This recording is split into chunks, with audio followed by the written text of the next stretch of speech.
Islam and violence. This is something that we see constantly being portrayed in the media.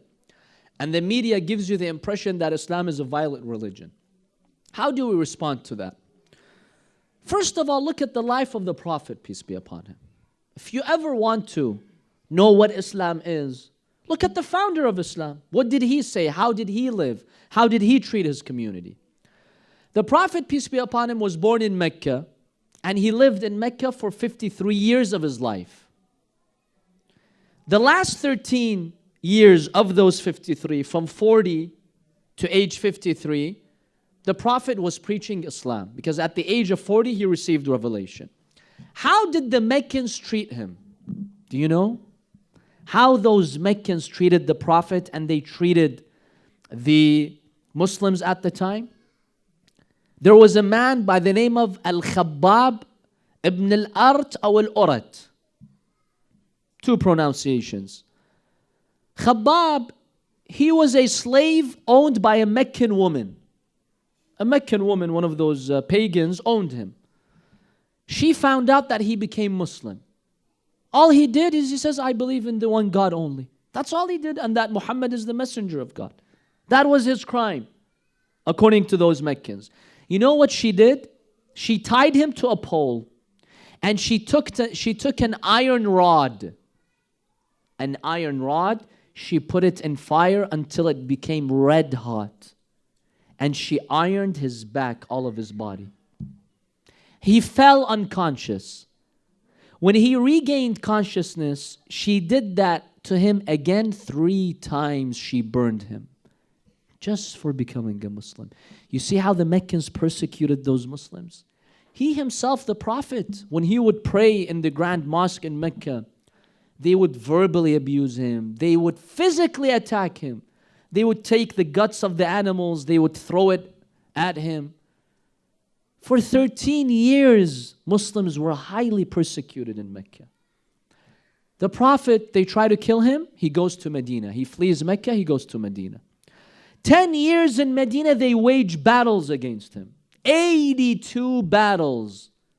They instigated them, or they conspired, or they waged them. All of the Prophet's battles were defensive. When you're attacked, what do these Western media expect? When the Prophet is attacked, he welcomes their enemy. Yes, come and destroy my society. You have to defend yourself when you're attacked. All of the Prophet's battles were defensive.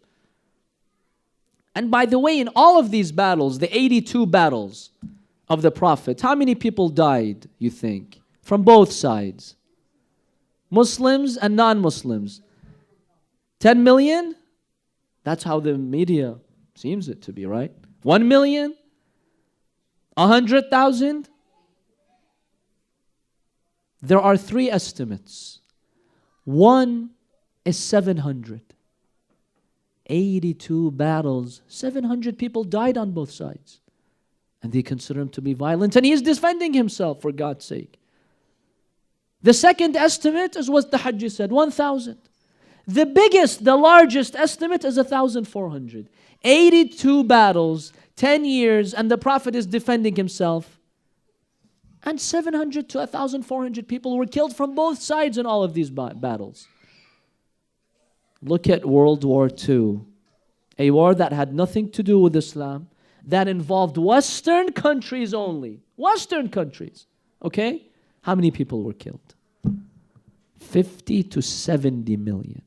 Who's the terrorist here? Who's the violent one here? Shame on them for calling the Prophet being violent. Look at your history. Look at the history of Europe. In one war, 50 to 70 million. Look at World War I. Look at the wars between the French and the Germans and the British. Look at all those wars. And then they tell you that Islam is a violent religion. Here in the West, in the United States, hundreds of thousands of Native Americans were killed. Thousands of slaves were lynched and killed. That's not violent? And we consider the religion of Islam to be violent? And let me tell you this, in the 8th year in the Islamic calendar, the 8th year of the Hijrah, the Prophet, peace be upon him, he conquered Mecca.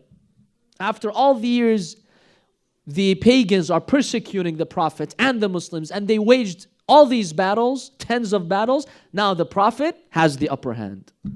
Now he controlled Mecca. What did he do? The Prophet freed all of them. They had blood on their hands.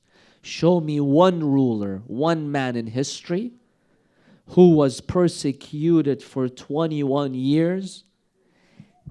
Tens of battles were waged against him. The day he gains victory over them, he spares them all. He forgives them all. This is Islam. Where's the violence? The religion of Islam spread not through the sword, through the moral code which the Prophet brought. When his enemies would come to him and they would see his amazing akhlaq. One day the Prophet was sitting underneath a tree when one of those pagans somehow got to the Prophet. He took his sword and he tried to kill the Prophet. Of course, God saves the Prophet. The sword falls from his hands. The Prophet takes the sword in his hand. The Prophet told him, "What should I do to you? You came to kill me. What do you expect me I will do now?" Any Arab man would have just killed him right there. "You come kill me, I'm going to kill you." "What do you expect me to do?" "Oh man," you know what he told him? He told him, "Oh Muhammad, I expect you to forgive me." He said, "Okay, I forgive you, go." This is the forgiveness of the Holy Prophet, peace be upon him. Yes, there were some rulers who came after the Prophet, which we believe were not qualified. That's why we talked about the Imams. The Imams are the ones who were qualified. Unfortunately, there were other political powers like the Umayyad dynasty, the Abbasid dynasty. They came after the Prophet, and yes, some of them were violent. But our Imams protested against them. They sacrificed their life to tell the world that these people do not represent Islam and the Prophet.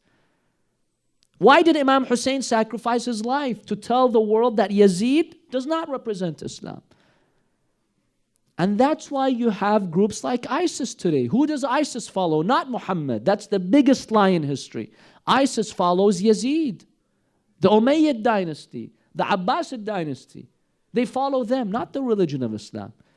These people have nothing to do with Islam. They have not understood 1% of the Prophet's life. None of their actions resemble what the Prophet did. None. Zero. Did the Prophet ever burn anyone in his life? Show me any source, even if it's a weak source. Who is ISIS following by burning innocent people? By beheading innocent people? By conquering villages without any reason? Enslaving people without any reason? These people have nothing to do with the religion of Islam. But unfortunately, we see that the media would like to portray them as having a strong link with Islam. And unfortunately, there are some powers out there in the world that are supporting them because they have a political agenda. So ISIS, respected guests, it's all political. It's a political game. It has nothing to do with the religion of Islam.